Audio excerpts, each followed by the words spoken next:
have sort of this block in my mind that like, well, this is just as fast as we go. The end.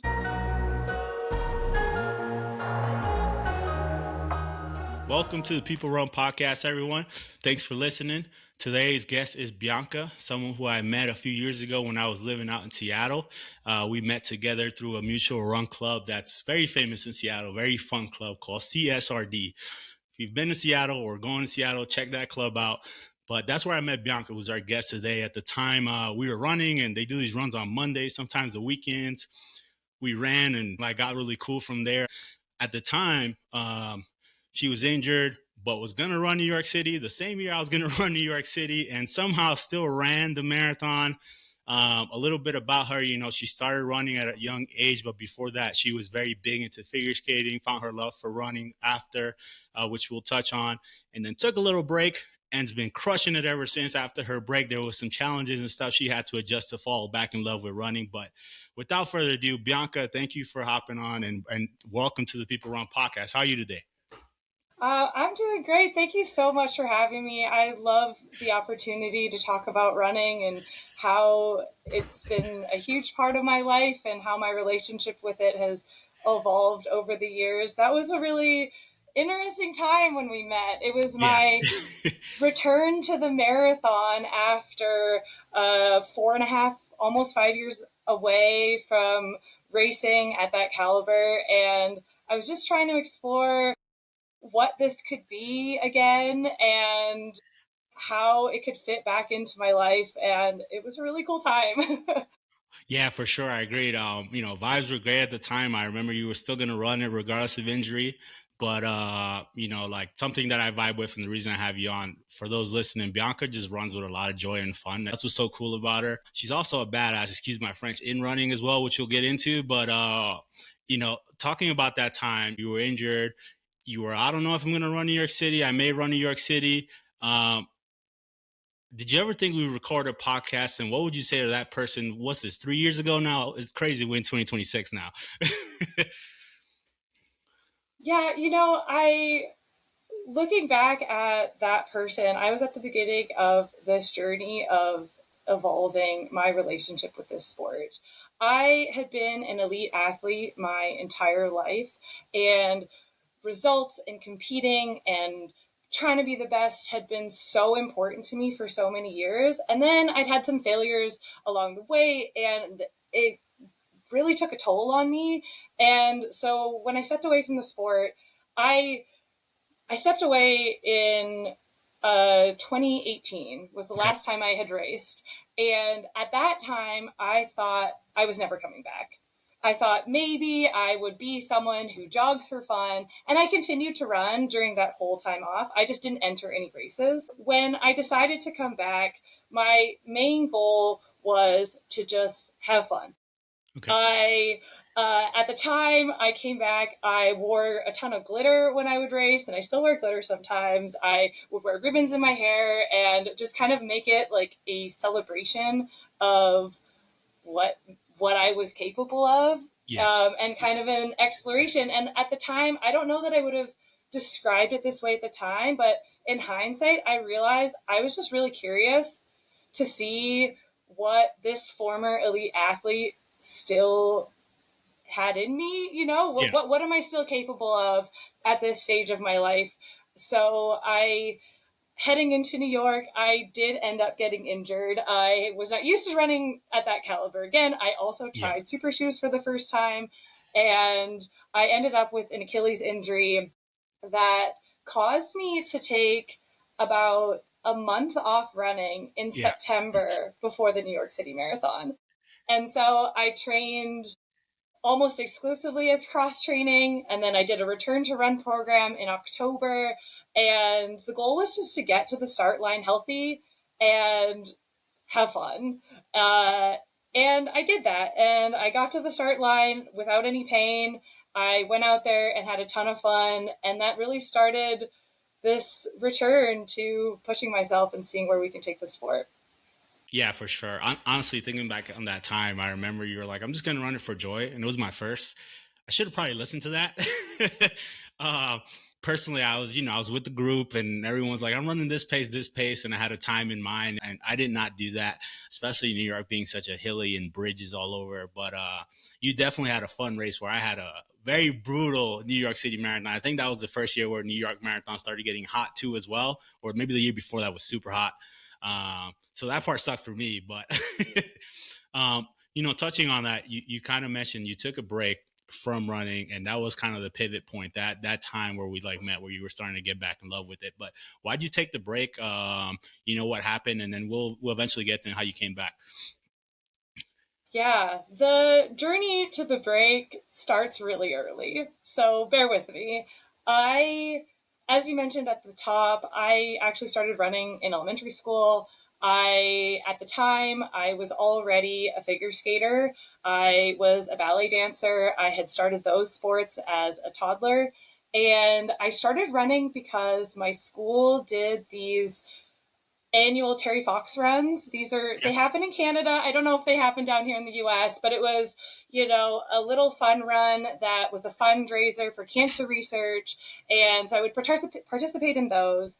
And then in grade 3, we were allowed to start competing in cross country. And so I went out for cross country, and it was really just a fun activity that I could participate in school because my other sports were outside of school. So it gave me something, I could be part of the team. And I still remember the smell of cross country. I like if I'm in a park Yeah, and like it, in the fall and there's the grass and I don't know, there's something about it that just early like is spell. Yeah, very nostalgic. And so yeah, running was just this fun thing I did for a long time. And then as I, proceeded in my sports, I was very competitive in figure skating. Uh, and I also got bullied a lot in elementary school and high school. I was so into my sport and I tried so hard. And yeah, for whatever reason, I was getting bullied. And one of the tools that I used to cope with the bullying, maybe from my parents or the adults that were around me, was to lean into the fact that, like, well, I'm going to go to the Olympics, so it yeah, doesn't matter. Whatever they're saying doesn't matter. And my entire identity kind of got wrapped up in me as an athlete. And throughout my high school, while I was competing in figure skating, my entire identity was Bianca the figure skater, Bianca the yeah, athlete. And then my figure skating career ended when I was 17. Uh, Instead of grieving that loss, I went off to college and I kept my athlete identity by walking onto my cross country and track team in college. And so now the identity I'd have as a figure skater just sort of transferred to, okay, well, now I'm an elite athlete as a runner. And I still put all of my value and all of my everything, my whole survival into whether I was good or bad at a race and whether I yeah, succeeded. That continued after graduation when I decided to pick up the marathon for the first time. I had never really evolved my relationship with the sport other than if I succeed, I am good, or I'm a good person, or I have value. If I do poorly, I suck, or whatever language yeah, you use for yourself. And so I did 3 marathons. I ran the Vancouver Marathon, I ran Boston, and I ran Chicago, all in my mid 20s. And the joy was gone. yeah, I wasn't, it wasn't it just I couldn't describe it at the time, but it was just gone. So I thought, okay, maybe this is over. yeah, And so that's kind of why I left. And for those 4.5 years between my marathons, if you want to put it that way, I went back to school, I started a new career, I got married, I moved to the US, I started cultivating this really full life. And so by the time I got back to running, it was just sort of one of the things I did. It was in combination with all these other parts of my identity. It was just, okay, and we run. and it took all this pressure off all of a sudden. So I don't know if I answered your question with that long-winded road, but essentially, when I returned to the marathon, it was I felt like so much weight was off my shoulders in with respect to the result. And the result would be cool, but it was kind of a celebration of the person that I am and that I get to be while pursuing this endeavor. It sounds like the correct me if I'm wrong here. Like when you were figure skating, you just basically kept your whole athlete mindset. I think you just shared that, but like you just kept the goals attached to wanting to be a Olympian. Just kept it as like, say, hey, I want to be a pro at this or an Olympian someday, and you just didn't turn off, then make a transition. Was that what it felt like, and what do you think caused that? Yeah, I think I actually recently heard this way of describing identity that I think is Okay. really fitting here. I heard your identity being described as a house. And when I was in my figure skating era, my house of identity had only one room. It was a Yeah. single room house, and that room was figure skater. And there was nothing else, there was no room for anything else. It was my sole focus. And so when my skating career ended, and my career ended due to an injury, I fractured a vertebrae in my back, and there were a few other factors that sort of went into the end of my career at 17. My house, it was as if my house had caught on fire. And since there was only one room, if the fire happened in that one room, the whole house was gone. And I was my identity was almost homeless. Yeah. And at that time, I developed a pretty serious eating disorder. And the eating disorder can almost be described as like the tent that was pitched outside of my house. And I moved into the tent and I just identified with this eating disorder. And that became my whole identity and my whole way of survival was, I don't have athlete anymore, but at least I Yeah. have controlling food, controlling my body in this way. And even as I went to treatment and physically got back on track, I never fully rebuilt the rooms in my house Yeah. That makes sense. until I I like took that. that break back in 2018. And in hindsight, during that time, I still kept the athlete room, like I'd go to the gym. I would The gym bag go was there. running. Yeah, like I go running with a Timex instead of a Garmin and, go for 20 minutes or whatever. And there was no races on the calendar. But in the meantime, I was building all these new rooms. I was back in school, I was starting a new career. I'm an attorney now. That's one of the rooms. I had moved to a new city and was making new friends and building a new community. So like community member really kind of became cultivated and became another one of the rooms. There was all of these different rooms surrounding the athlete room that were built up over the time that I wasn't so focused on racing and so focused on results and so focused on like being the best. It's like it's all or nothing. And so then by the time I came back to the marathon in 2023 and then started setting bigger and bigger goals in 2024 and 2025, it's almost as if I had like the safety to try again. Yeah. Because if the running thing failed, quote unquote, aka I didn't hit the time goal that I set, or I got an injury, which happened in 2023. I had my community room and I had my Yeah. career room and I had like my family room and I had all of these other rooms to sort of hold me Yeah. and take care of me Yeah. while, the running room was being repaired, if you want to continue the metaphor. So yeah, that's kind of really, I think, where I'm at now. Like, running is, I feel like I have the freedom to really go for it. And if I achieve these goals, amazing. But Mhm. also if I don't, like I'm gonna be okay. And that's kind of really the fun of Yeah. it. So yeah. Well, that's awesome, and I love that analogy about the house with different rooms. I think it's so important, especially in running. We get so caught up on the times and the race and all the majors and for everyone listening, I'm sure you can relate, the training block, what this week, next week, progression, all that fun stuff. But like, I love that analogy about building other rooms and having other things to like basically the foundation of the house, to use a cliche, build Yes, the bricks exactly. Exactly, brick by exactly. brick. You can push the analogy further. We describe marathon training as like, laying the bricks or putting in the brick or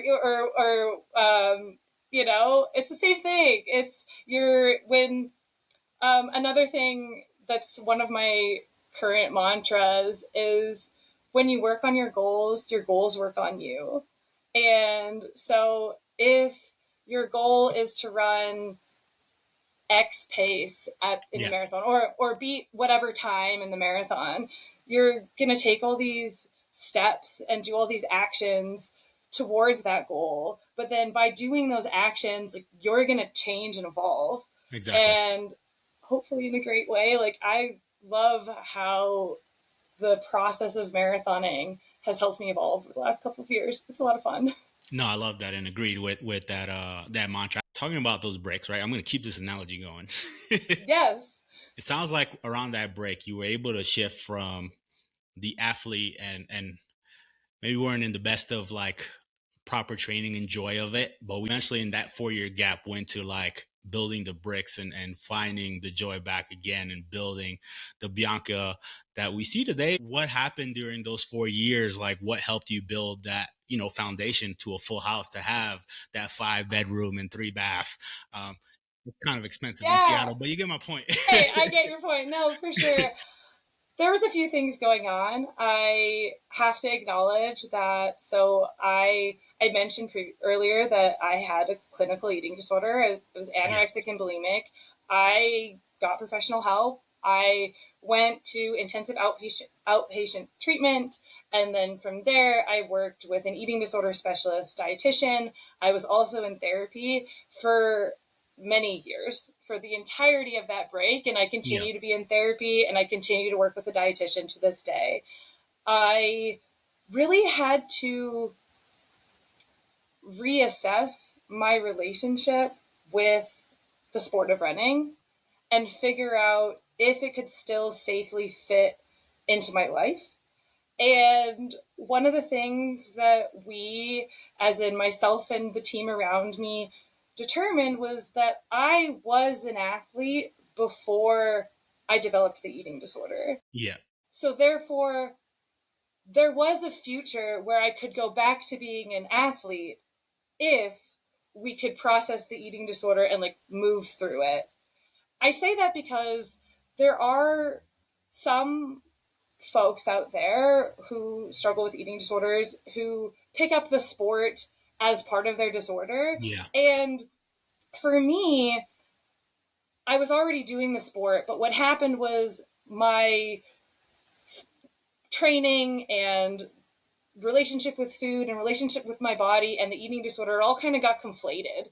And so I couldn't really tell the difference between like what was what. Yeah. And so I had to spend years untangling all of that and figuring out what you know what is my eating disorder, what is me, what is the sport, and kind of like, there's an image that floats around the internet of like a spool of yarn, and Yep. when you're in treatment or when you're in therapy, it's like you're like unspooling it so that it's no longer this tangled ball but these like singular strands. And I think that's kind of what I was doing during that time, was figuring out what is what. And when I approached my dietitian in the end of 2022, in 2023, and said, "Hey, I think I want to race again."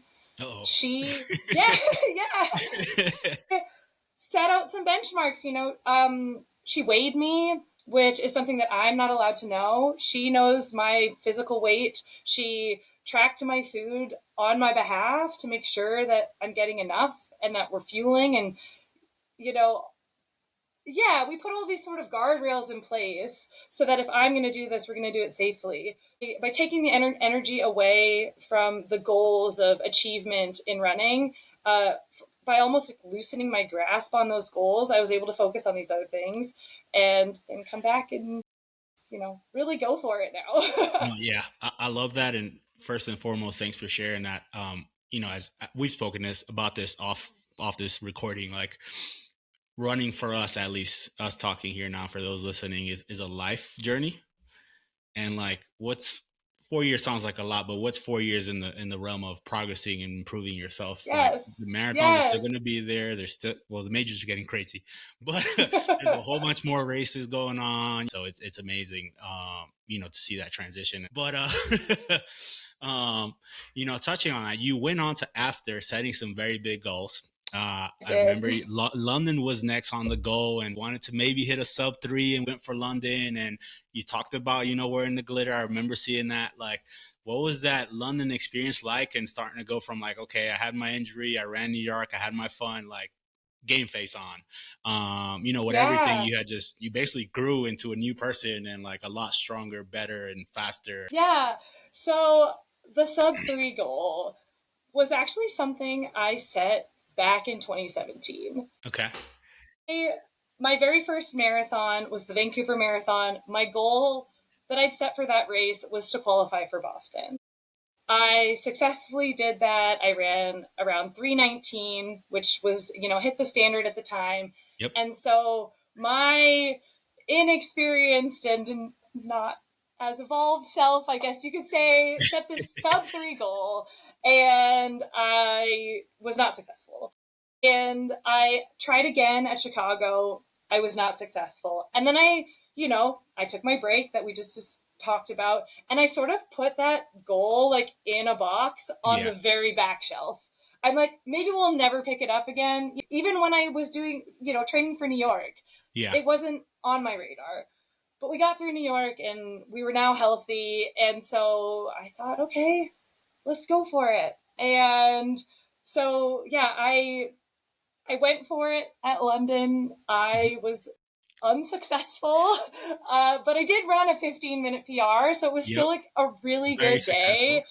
Yeah, and there was just so many positives to take away from it. Like, I had really leaned into our Seattle running community and made some incredible friends along the way, and we pushed each other and trained together.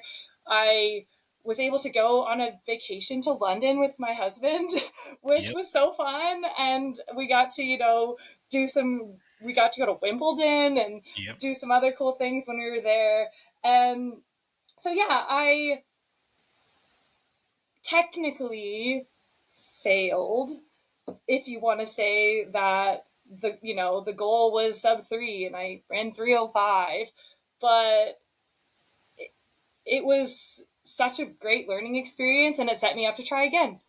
And so I tried again at the Ventura Marathon back in February of 2025. Okay. And at that race, I ran 3:16. Yeah. So I got really close that time. And again, I was bummed because I think when you really love something and you pour your heart and soul into it, you give it the power to hurt your feelings and to break your heart. And so it did. I was so close, but I wasn't like devastated in the way I had been back in Like previous, yeah. 2017 or back in 2018. I was disappointed, and there were so many positives to take away from it. I was really learning how to fuel. I was leaning into the high carb revolution, was running the most volume I've ever run in my entire life, even more than when I was in college. So there was all these big takeaways. And so I tried again. And I tried again in Victoria at the Victoria Marathon in 2025. And I ran a 2:58. Hey. So yeah, it was a really cool, awesome, exciting day. And again, it was so interesting because it, just like the 2 attempts before, came up short, and I was not as upset as I thought I would be when I achieved the 2:58. I wasn't as exhilarated and life-changingly happy as I expected I could be, because I think I've loosened my grip on these goals, and so they they don't have as much power over how I move forward in my life. And I'm Yeah. also so happy. It was a really fun day. I definitely took some time off and enjoyed it, but yeah, it's been a really cool journey. That's freaking amazing. And I'm probably gonna put 258 in big bold letters. I'm kidding. But when was you had these three races, right? You're back, right?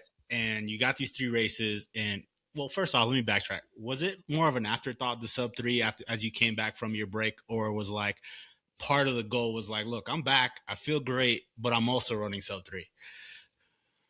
That's a really great question. So after New York,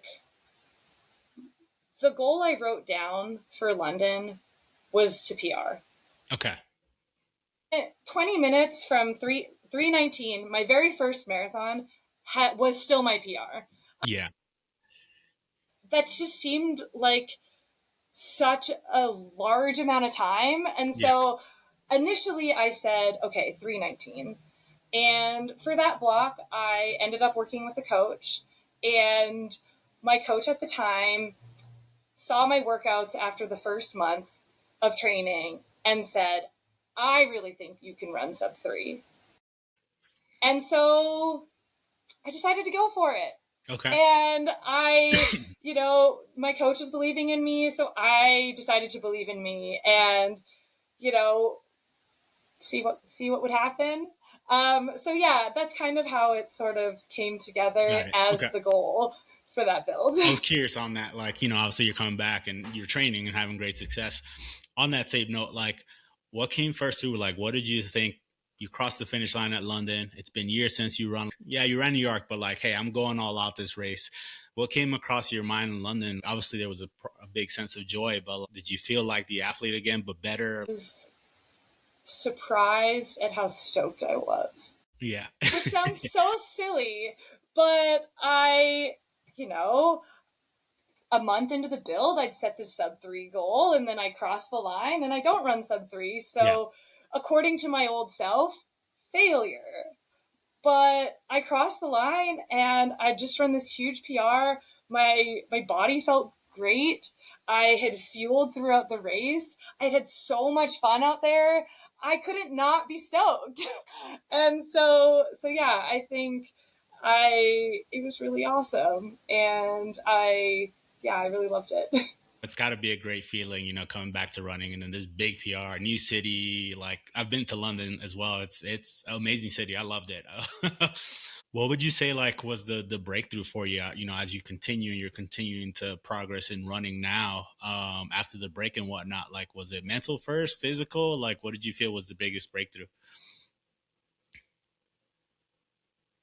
I think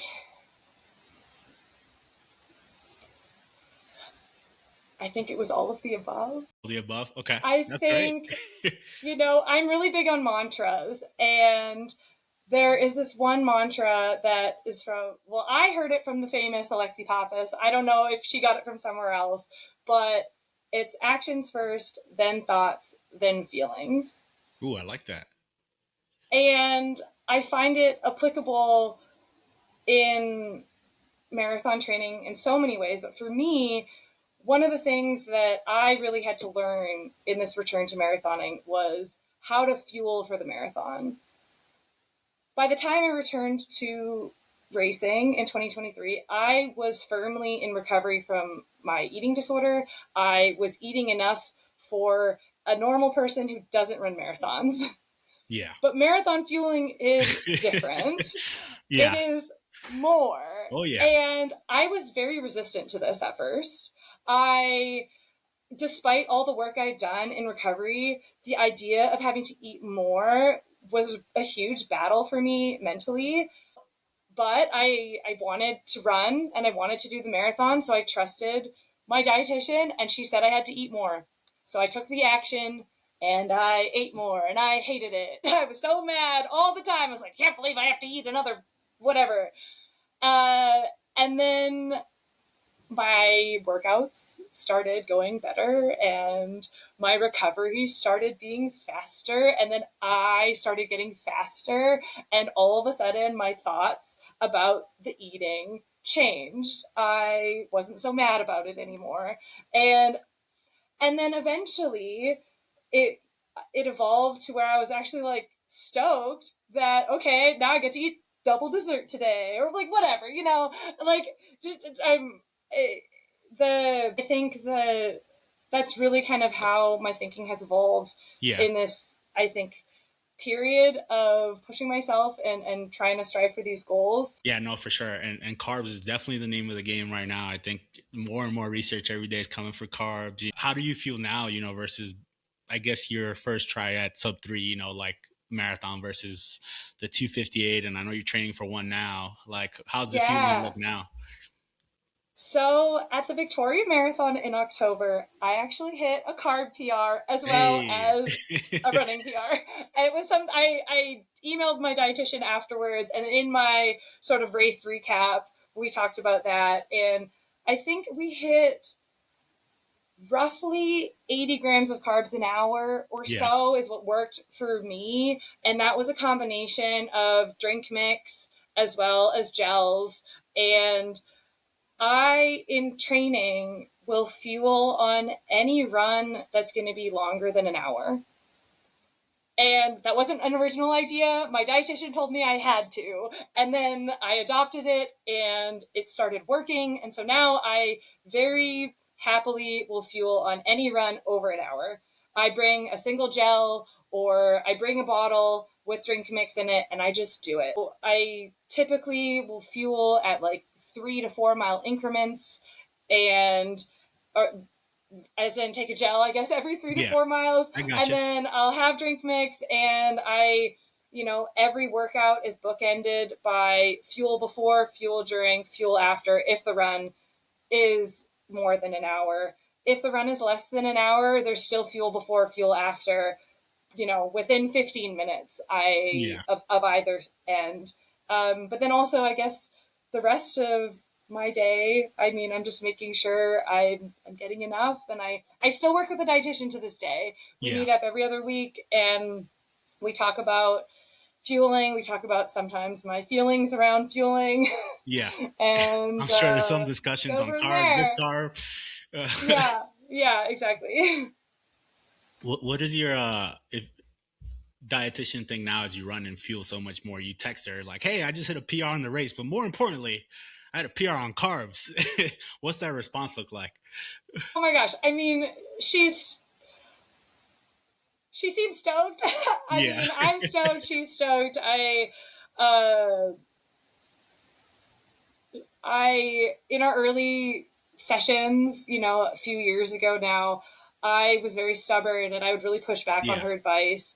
And there are still times today, to this day, despite the fueling working, where I drag my feet a little bit. I'm like, really? Do I have to do that? But I I do what she says, and it seems to be working. Yeah, for sure. So, yeah. How's your training now? Obviously you've been increasing volume. You're running faster. Um, strength training. How's training cycle look like now? I know you're training for a marathon now. Like, what's that look like now? Yeah, so I am going to be running a marathon in May, and I'm doing the Vancouver Marathon on May 3rd. Okay. So I'm actually not officially in a marathon build until another week from this recording. Okay. A week. Okay. So right now, I've just been building at my base. Yeah. I strength train usually about 2 days a week, and then I do PT exercises every day Okay. to, activation, mobility, those types of things.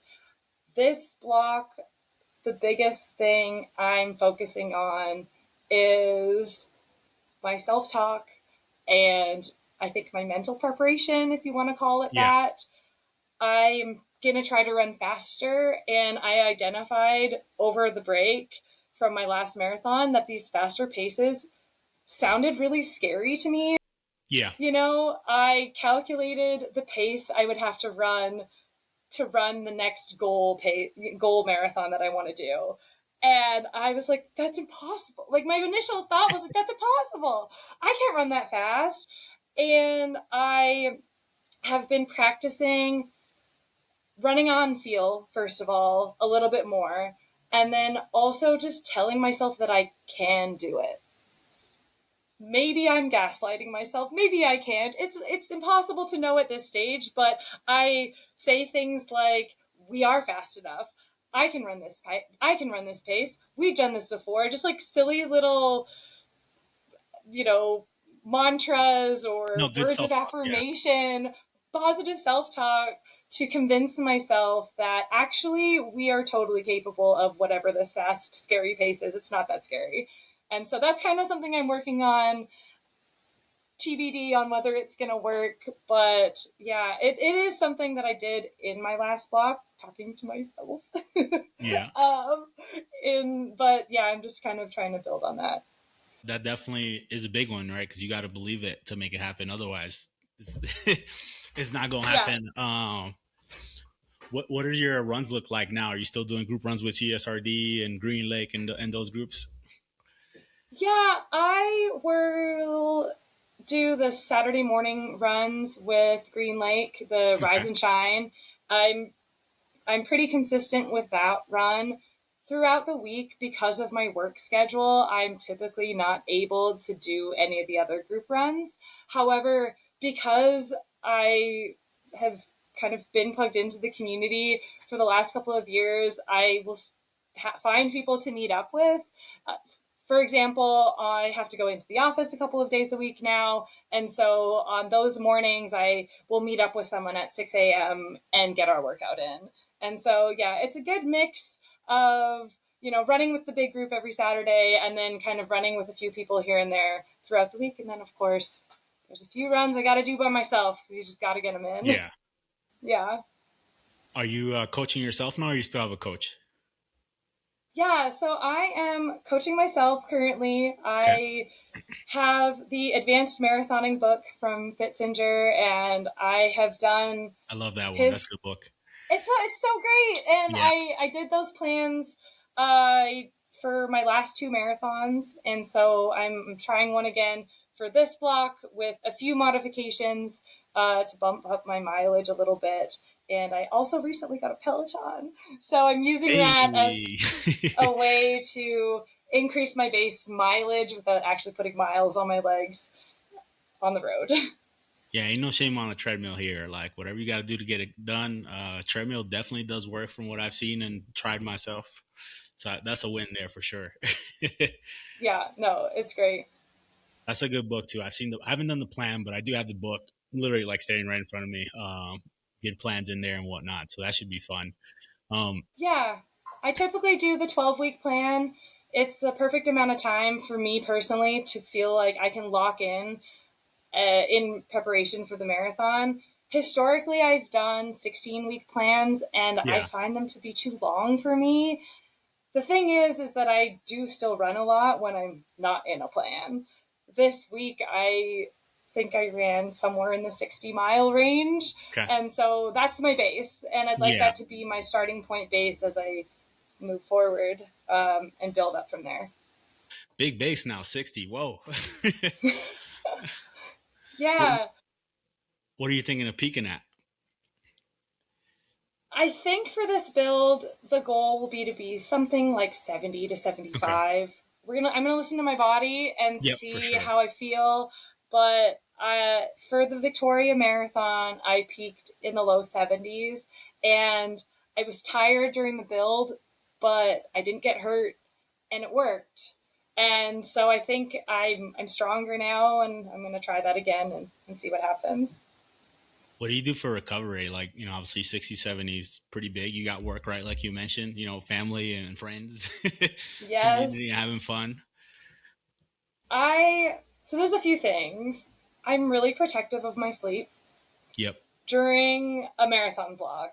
So I try to get about 7.5. I try to push for 8 hours of sleep when I can. And my goal is to just be disciplined and go to bed. So that's a big one. And then other than that, I have a scraper, so I scrape out the sore spots Okay. on my muscles. But then honestly, and maybe this is going to sound so silly, but I never used to do warm up. Oh, okay. And I started doing warm up in the last year and a half. Yeah. And I think it's completely changed my experience of running because my body is activated before I go. So honestly, adding in warm ups and also cool downs, so like stretching afterwards, which I know sounds so basic, but I was a very, I've been an athlete my whole life. And so trying to Yeah. get teenage me or college me to do warm up and stretching, that wasn't going to happen. It took a lot of injuries and a lot of Yeah. struggle for me to finally buy in and say, fine, I'll do that stuff. So those are kind of the biggest things that I do, making sure I get enough sleep. And then during a marathon block, especially kind of in the last 8 weeks, like I don't go out really. As in, I like don't stay out super late. I'll still go do something in an afternoon on a Saturday or what have you. But I just kind of choose to lock in Yeah. uh, for a short period of time, and that tends to work. Okay. Talking about locking in, I know you're big on music. What's I on the am. headphones? What's on the headphones? I One of the rooms in my identity house Okay. is that I'm a raver. So you got that one right. I love trance music and techno. I love Eurodance. These are genres of music that I've listened to since I was in high school.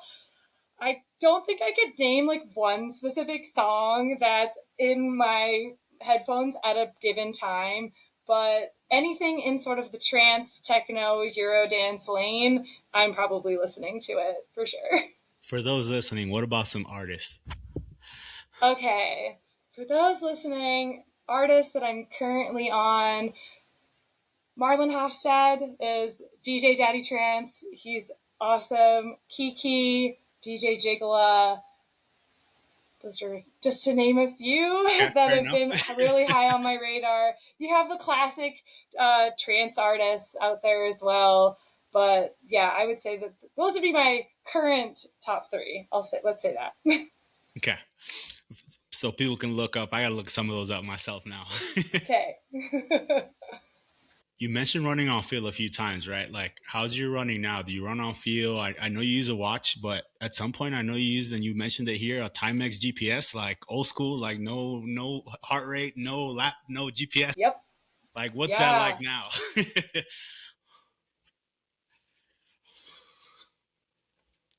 Fellow millennial track runners will understand. Okay. We didn't have smartwatches back in the day. And so up until 2018, I had a Timex. Yeah. I didn't have the GPS function. I didn't have the heart rate function. I didn't have any of that.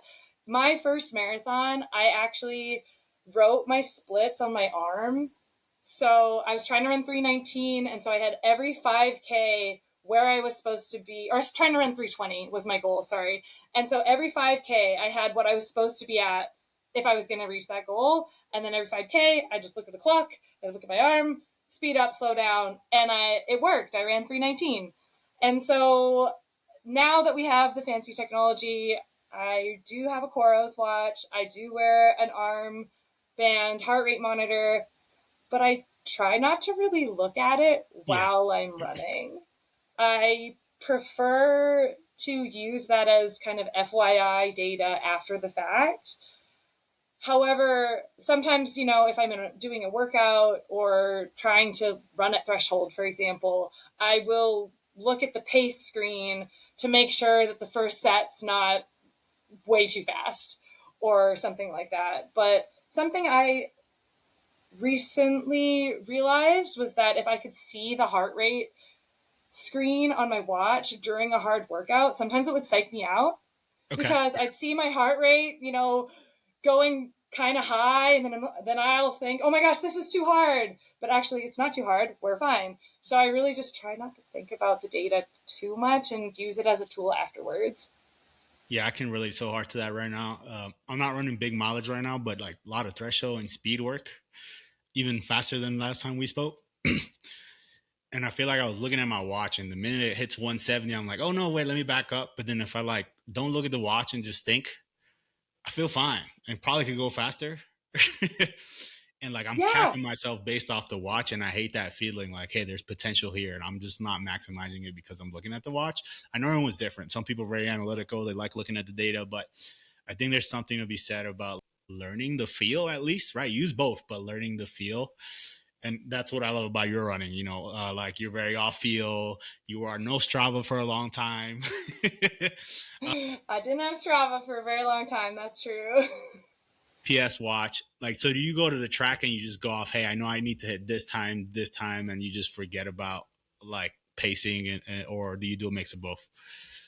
It's definitely a mix of both, I would say. I think if I am at a track workout with other people and I know there's sort of a goal pace that I'm trying to hit, I will find people in the group that have a similar goal, and I will start and stop my watch so that I have the data, but I will really actively try not to look at it until afterwards. Back in the old days when I was running track in college, um, we would have to write down our times in a notebook after, and we would get those times from our coach yelling them out at us from a stopwatch. So you just learn, you're like, okay, so my 400 splits have to be X to be running whatever pace. Yeah. My 800 splits have to be Y to be running whatever pace. And then I'd have to remember like 10 sets or whatever and then write those down. And so I kind of, it's one of those things that doesn't go away. I try to, bring that same approach within reason to the harder efforts. And then Yeah. for the easier efforts or the zone two running, I try to go off vibes. Like, can I hold a Vibes. conversation? Yes. Does this feel easy? Okay, then it's probably recovery run. Vibes. Love running off vibes. That's kind of that. You shared your goal for your race right now, which was like the mantras and talk. Mine is vibes right now. Just run Yes, off I love vibes. it. Um, Yes, that is awesome. what's your like EC pace and like fun runs like? It sounds like you just go off vibes, but like, do you just whatever pace? I don't care, and then you just go all out on fast days. Yeah, have I have this Monday run scheduled with one of my best friends. We meet up every morning, every Monday at 6:30 in the morning before work, and we run a lap around Lake Union, Yeah. and we catch up on the week. And whatever pace we're running is the pace we ran, and I don't care. And of course, you get the miles in your legs, but for me, I get a fun hour, 45, however Yeah. long, hang out with my friend. We get to catch up, and then I get to start my day. It always puts me in a good mood heading into my work day, and it doesn't matter, which is something I really had to learn. I used to definitely run my recovery runs too fast because Yeah. I had this ego around like, well, I could never be whatever pace. It doesn't matter. Like, Yeah. this is supposed to be fun. Especially that Lake So yeah. Union loop you just mentioned. For those not who haven't been in Seattle, Lake Union loop, sunrise. I'm telling you, people, you're gonna see planes. You're gonna see a beautiful lake. You're gonna see some nice houses. That is a beautiful loop. Nice 6 miles. You can run it 2, 3 times. You're gonna catch some hills. You can get some flats. You probably won't get hit by a car. Unlike most cities, what I mean is there's some trail parts that keep you away from cars, which is really cool. You might see a yacht. You might see yacht. That's so Yeah, true. that's a beautiful loop. Definitely to be running off vibes. I do miss that loop. Yeah, it's pretty What do you awesome. find most difficult nowadays with running? You're having a lot of success. You're eating, you're carbing up. You're probably gonna carb some more for this next daunting PR. What do you find challenging nowadays? That's a really good question. I think there's a few things. I think one of the things I find challenging that I mentioned a little bit earlier is this sort of fear of the new goals I've put on the table. Yeah. This fear of going faster. It's I don't know. I think I have sort of this block in my mind that like, well, I've this is just as fast as we go. The end. And I think I on the days where I have a hard workout, it's almost like I have to just like wake up and go face my fears for the day. Yeah. My fear of running 6 minute mile pace as a threshold pace now or whatever it is. And so I think that's been challenging. I've been trying to sort of approach that challenge by remembering like how cool is it that I get to pick what challenges me today. Yeah. And so yeah, I think that's definitely one thing. And then I think the other thing that continues to be a challenge is balancing everything, if that makes sense. You know, marathon training in and of itself is not particularly a balanced pursuit. No, it's not. Yeah. Like it's kind of extreme. Yeah. And so in order to do this sport, I have to make some decisions about the other things in my life and be very intentional about how I use my time to make sure I don't get hurt, to make sure that this is still enjoyable for me, but also enjoyable for everybody around me. I don't want my hobby at this point in my life, this is a hobby, Yeah. to overtake my relationships or harm my husband or my friends or the people or my family because I'm so into it. And Yeah. so really just trying to approach that. And I think another mantra that I have is that you can do anything but not all at once. Yes. And what I mean by that is I can marathon train. I can be a lawyer. I can be a raver. I can be a partner. I can be a friend. I can be all those things. But sometimes I have to focus on one of those things a little bit more than others.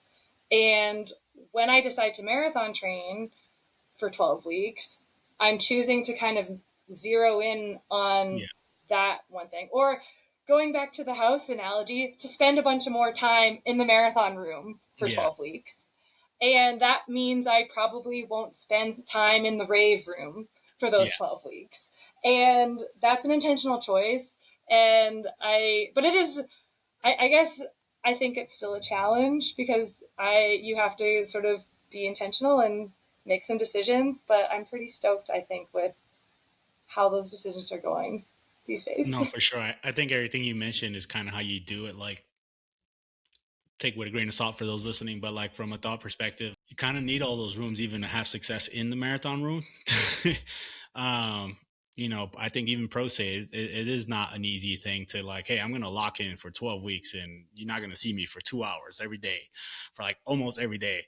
And on top of that, I'm gonna be exhausted after, and I need like 4 pounds of food every meal. And like, yeah, I can't go to that party, and I'm not going to hang out for this like block of period. And like 12 weeks, it's a lot. But then when you take off, a lot of people try to go back into the marathon room, and it's like you kind of got to enjoy the other stuff so that you can recuperate and have fun and enjoy and like not just recover physically but like mentally and just have fun. At the end of the day, like it definitely sucks when you're running a fast race and you feel like crap and you just want to like get it over with versus like I'm 100%. happy. I always take time off after a marathon.